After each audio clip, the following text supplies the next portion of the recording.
The Outstanding Recent Alumna Award was established in 1992 to honor an alumna in the early stages of her life's work, but who nonetheless uses her Scripps education in a quest for personal excellence with a demonstrated willingness to seek out challenges and take risks, all the while maintaining her loyalty to the Scripps community.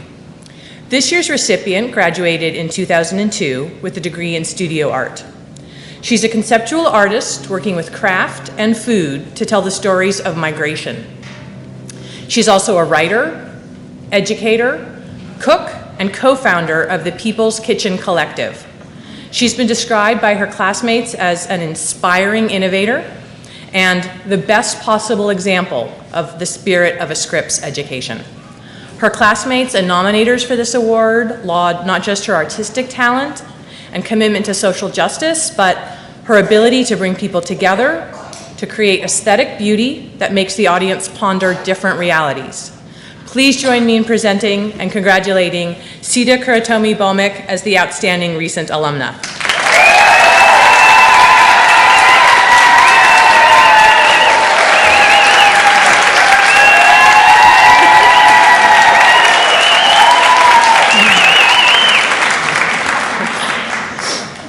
I just want to thank you so much for your words, because I think sometimes vulnerability is our power, and that's something that I've learned in the past few years.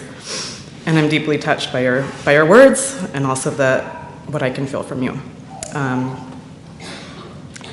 So usually you receive an award because of who people think you are. And it is my honor to receive this award because you see my light and you have also seen my darkness. When I got the news, I was touched, but it wasn't until I really realized how many of you and how long you had worked to get me up here, so thank you. Because I went to school with some fierce, passionate, committed, intelligent people, and so in accepting this, I also just want to say game, recognize game.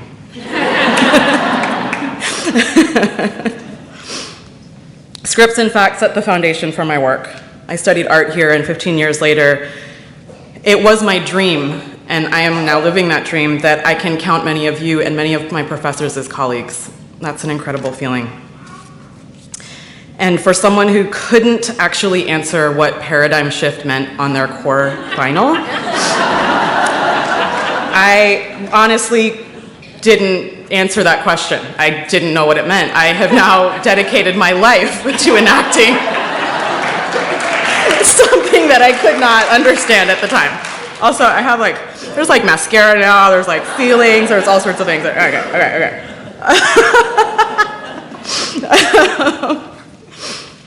So I have now understand my work as a process of decolonization.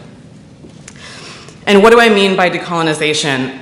Is to think about what colonialism means. Is colonialism is ownership without accountability, an erasure of the past. To plop something down and say, it doesn't matter that this was indigenous land. It doesn't matter that there was a working class neighborhood here. It doesn't matter. And in a process of decolonization, I actually ask us instead to ask questions. And in asking questions, to also remember. And to remember towards new possibilities. Because it is this that will allow us to move forward. Last year, I embarked on a project to construct a border wall made entirely of piñatas. And to keep in mind, I began planning this long before Trump was even seen as a viable candidate, because we planned over a year before the election. That's when the gallery and the curator had been in contact with me. So at the time, I thought, oh, God, this is crazy rhetoric. This is really I felt like a responsibility to address it, and not knowing what would happen if this person would actually become elected. I also was thinking about how Clinton was also proposing a reinforcement of the border wall, and how Obama has deported more people during his presidency than any other US president. In California, this is not a conversation that is going away anytime soon. And I began to think about, why is it easier to transport goods over the border than people whose survival depends on it? I was also thinking of other border walls around the world, including the apartheid wall in Palestine, the Berlin Wall, walls surrounding refugee camps, separating neighbors, enemies, the walls separating you and me. So I'm going to show a very short clip of a larger video that hopefully gets you a sense of the project.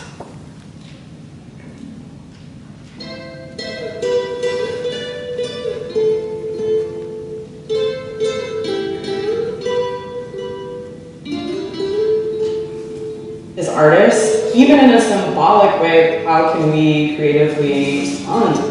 We who believe in freedom cannot rest. This idea of something that's trying to separate us and divide us has actually brought us together. Believe in freedom cannot rest until it's found.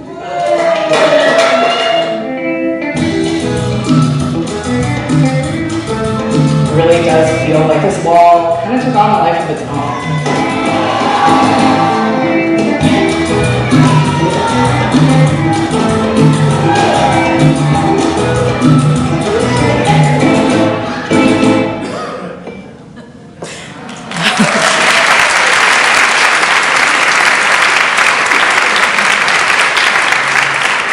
And yes, there were Scripps women present at the opening and at the closing. Jeff Chang, who's a scholar, writes that progressives have to make people believe in a world they can't yet see. The other side just needs to maintain the bad old status quo. That's why they use words like restore and make it great again. Because cultural change precedes political change. There has to be a social imagination for what change can look like before we manifest it in our movements, laws, policies, and judicial decisions. So, as someone who is engaged with what is called social practice or public practice, otherwise known as things that make you go, huh, that's art, I want to be clear that I did not actually make these bricks. I did not paint the graffiti. What I do as an artist is that I invite people in to participate in the creation of something that is bigger than ourselves.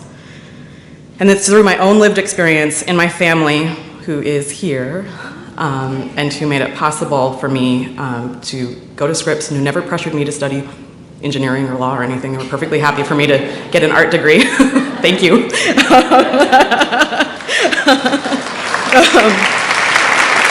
Actually, two families of art degree. We're all art degrees, actually, my brother and I. And it's through the writings of Grace Lee Boggs, Octavia Butler, so many people that I know through my education at Scripps that I come to understand that community is necessary for survival. These are my collaborators that made the Wall Project possible. And what we built together, I am so proud of. It continues to live, to have its own life. And this is why I collaborate, because something is possible together than what is possible alone. I believe that in my marriage, in my family, in my life, in my work, in my art. Things are possible together that are not possible alone. And collaboration in all of its challenges enacts a world we want to live in.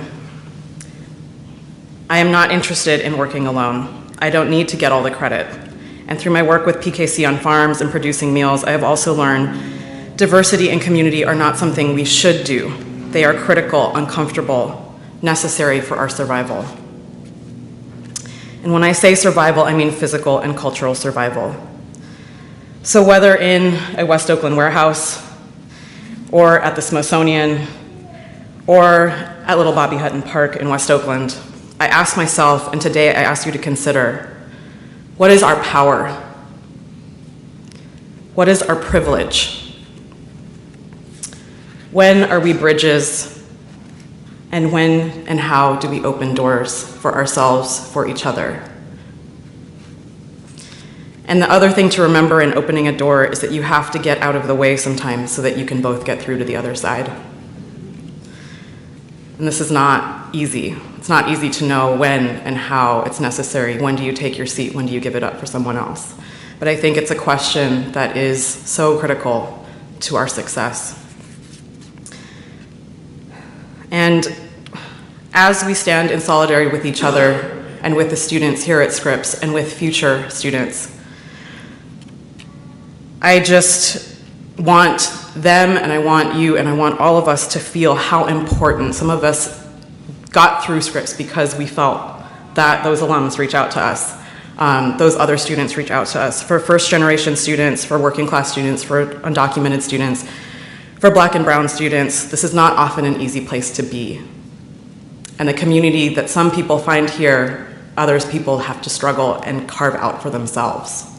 And that is very difficult. But the sisterhood that I found here is also something that is irreplaceable and is something that I depend on every single day. So thank you for your critical, razor-sharp, brilliant, courageous minds and hearts. And I look forward to the next generations of that.